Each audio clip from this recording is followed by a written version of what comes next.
Hi there, it's Laura here from Get Organized HQ, and I'm going to share with you the waffle principle for time management. I have been doing this for years and years, and it has served me really well, and I am just now sharing it with you all publicly. Now, this will work for absolutely anyone. I think it can help anyone, but particularly for those of us who have a lot of demands on our time and we have a lot of other people demanding our time. So like moms with littles, or if you have people you're caring for, or you have a lot of people in your household, just a lot going on, this is going to be a game changer for you. Now, as you know, we all have 24 hours in a day, and I have no magic method to give you more than 24 hours. But if you use this method, I think I can show you how to literally accomplish more in the same amount of time, which is great. But not only that, there's something even better. I can help you do it while feeling less stressed and less burdened and less overwhelmed, which I think is just as important, or possibly even more important, than how much you actually get done. So let's go ahead and dive into the waffle principle.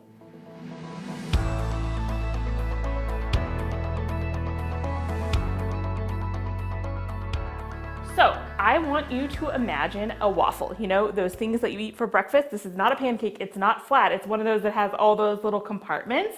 And I want you to imagine that each day is divided up into little time compartments. So you could almost think of it as one, like each compartment is an hour of your day and you have 24 of them. I wouldn't really count the ones where I was sleeping, so probably have a few less than that. And each one of those you can fill with a task, with things that you're doing. Pretty simple, right? This is kind of any basic time management. That's what you're going to do. But here's what I want you to think about. What you put in each compartment really matters. And we all have two types of little compartments. One of them is what I call our full focus compartments, and one of them is lesser focus. And so what I mean by this is, all right, right now I'm obviously recording this video for you all.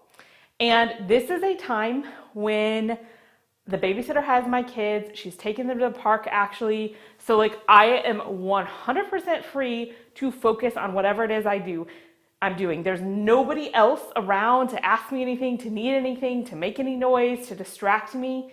And what I've chosen to do in this time is make this video. It's gonna take me around 20 minutes. I usually do 2 takes. I already have the outline. So that's about how long it takes me.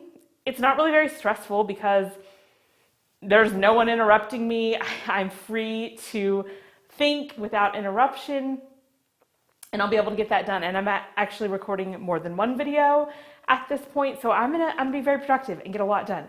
However, if I waited just 3 hours to do this same task until the babysitter has left and I'm hanging out with my kids in the evening, you know what? I probably could get a YouTube video recorded with my 5 and 7-year-old around. I did have to do it at the beginning of the pandemic when I didn't have very much childcare. It wasn't easy. It would probably take me, instead of 20 minutes, 1 to 2 hours. I would be way more stressed while I was doing it because I'd be getting constantly interrupted. The kids would be asking a million questions, and when I talk about the waffle principle, they'd probably be like, let's make some waffles, let's eat some waffles. What's the camera? What's that for? Why do you have that thing on you? What's, all the questions. Mommy, can you play this with us?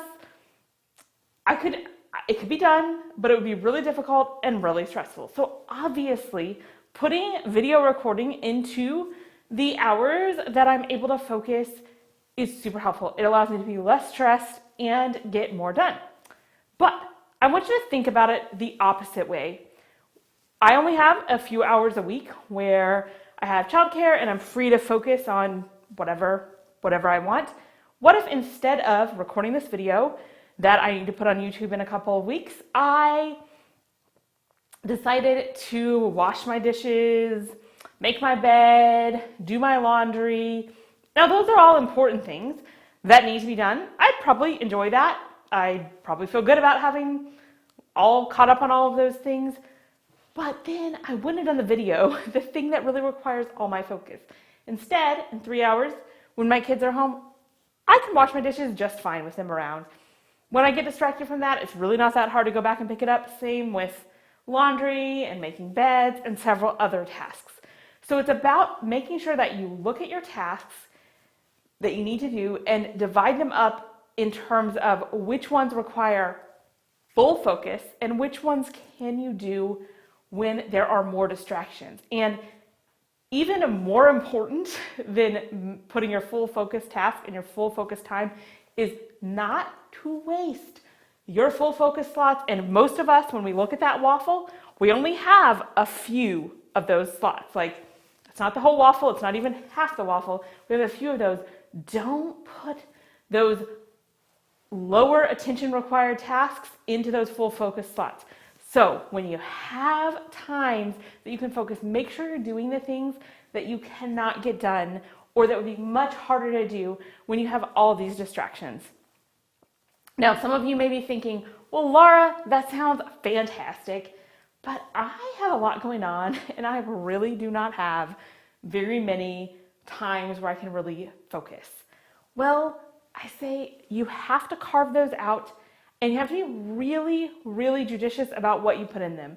So yes, some of us have more of those times than others, but I think most of us can carve out at least a little bit of that time, and that helps your sanity tremendously. I remember when I had two small children, like an infant and a 2-year-old, and not a lot of childcare, setting aside some full focus time every day made a huge difference in my sanity. So you can get creative. A lot of people do this first thing in the morning before anyone gets up, before anyone needs anything. Anyone who knows me will know that is not my focus time slot. I am not a morning person. It takes 1 to 2 hours for my brain to actually turn on in the morning. So nothing of great importance is going to be happening before the hours of 8 a.m. for me personally. So that's not my focus time, but if that's yours, fantastic. I know that works great for tons of people. Maybe do the kids a nap every day if they're a little bit old for that. Can you give them quiet time and train them to quietly look at books and play with things in their room? Can you use the time after they go to bed? That was the time that I used. I set aside an hour and it didn't cut into my sleep too much in order to set aside that hour. If you have other adults you can rely on, maybe your partner can watch the kids for an hour on Tuesday and Thursday night and maybe a couple hours while you go to a coffee shop on Saturday to get things done, or take the kids to a park.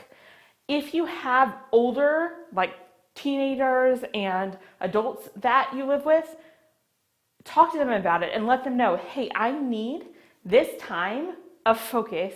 Here's when it's going to be and here's how long it's going to be. I mean, if you need to put a sign on your door to say this is focus time, just so they know, hey, this is not a time when you can be disturbed. This is when they can ask you whatever they need. That is going to be a game changer. And I want you to look at those tasks and make sure you identify which ones require all of your focus and which ones require minimal focus that you can do while there's other things going on, while there's other distractions going on.